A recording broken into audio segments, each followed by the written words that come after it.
Everybody, welcome back. We're continuing our reading of The Sword of Allah. It's a really great book. Let's continue. We're on page 54. While the Prophet had been in Mecca, the revelations of the Quran had dealt many with spiritual and religious matters. Thus, the character of Islam then was essentially spiritual and religious, dealing with man's relationship with God. When the Prophet migrated to Medina, Islam took on a more of dynamic and vital role in the affairs of men, entering the fields of society, politics, and economics.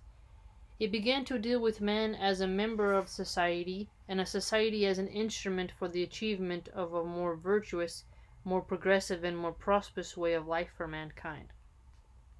Okay, so government, society is different than government, right? But trying to make it less more or less better, right?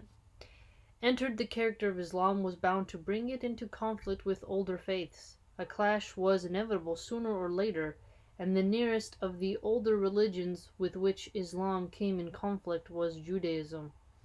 The Jews first became conscious of the threat to their position when the Muslims won a resounding victory at the Battle of Badr, when the Bani Qanuqa broke their pact and came out in the open opposition to the Muslims. Okay, so that's probably an important thing we should remember of when the battles kind of not battles of ideas came about between the two groups. The Prophet besieged this tribe in its strongholds and forced it into submission, a punishment for violating their pledge. The Bani Qanuqa were banished from Medina, and they migrated to Syria. It's really cool. You're learning about the history of that part of the world through this book. It's pretty cool. The next Jewish tribe to break its pledge was the Bani Nazir. Okay, so we have let's put little dots next to the names of these tribes, which happened soon after the Battle of Uhud. This tribe received the same punishment from the Muslims. Some of its members migrated to Syria, while others settled down in the area of Khaybar, north of Medina. In the operations against both these tribes, Abdullah bin Ubay, the chief of the hypocrites, first sided with the Jews, secretly inciting them to fight the Prophet and promising active help from his followers. Inciting them to fight. Later, when he saw the fortunes of war turning in favor of the Muslims, he abandoned the Jews to their fate. So this guy, Abdullah bin Ubay, is just flip-flopping it, right? The third Jewish tribe, Bani Qurayza, continued to live peacefully in Medina. Its relations with the Muslims were perfectly normal and entirely peaceful, each side respecting and observing the terms of the pact. But the Jews of Bani Nazir, who had settled at Khaybar, did not forgive the Muslims for the banishment which they had suffered. After Uhud, they came to know of the agreement between the Muslims and the Quraysh to fight another battle, and they waited patiently, hoping that in the battle the Muslims would be crushed. I think it's interesting. So you have the Quraysh, you have the Jewish tribes, you have the Muslims. It's amazing how much action is going on in that part of the world. But when they found a year later that there was not going to be another battle, they decided to take direct action to bring on an attack against the Muslims.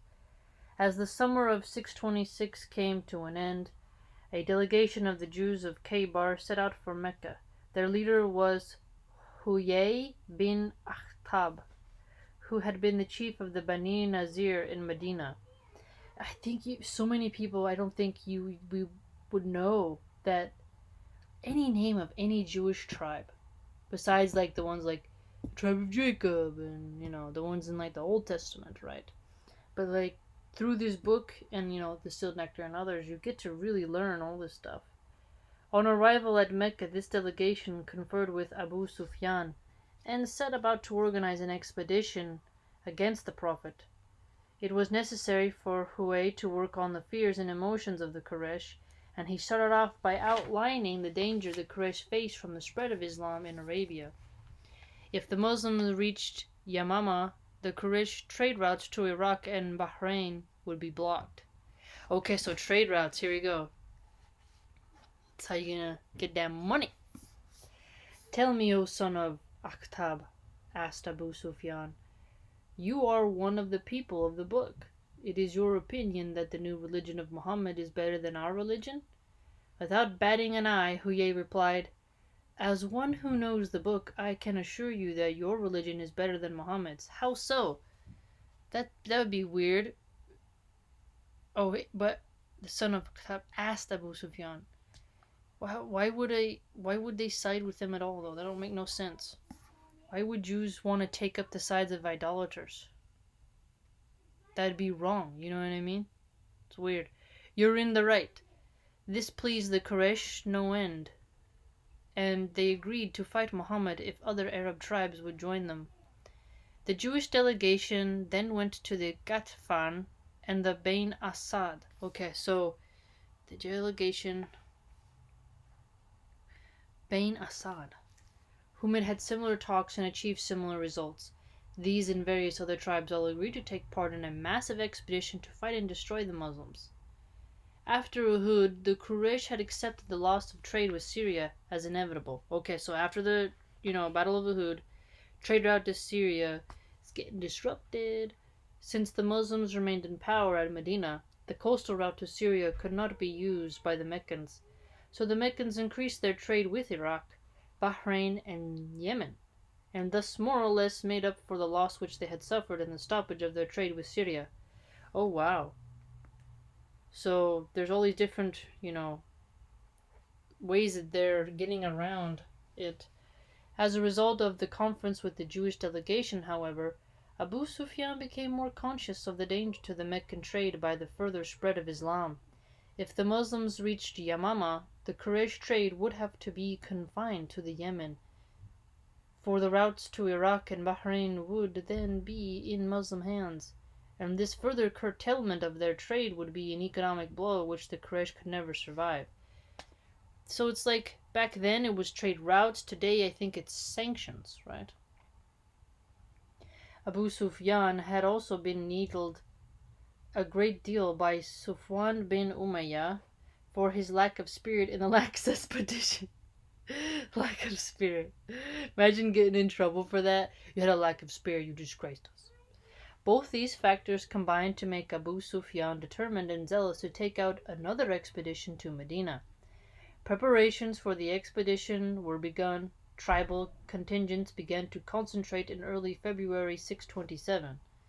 The Quraysh provided the largest force, consisting of 4,000 men, 300 horses, and 1,500 camels. The next came the Gaftan with 2,000 men under Uyayna bin Hisn, while the Bani Sulaim sent 700 warriors. The Bani Asad contributed a contingent whose strength is not known, under Tuleha bin Kuwelad. Wow, look at that. Spell the name Tuleiha space Bin space Khuweilad. What an interesting name. While the Quraysh and some lesser tribes assembled at Mecca, the Gaftan, Bani Asad, and Bani Sulaim concentrated their tribal settlements northeast of Medina, respectively, whence they would march direct to Medina. Oh, wow. The total strength of the force, including smaller tribes which have not been mentioned, was 10,000. 10,000! And Abu Sufyan assumed an overall command of the expedition. Oh, dude. This became known as the collection of tribes. For want of a better name, we shall call them the Allies.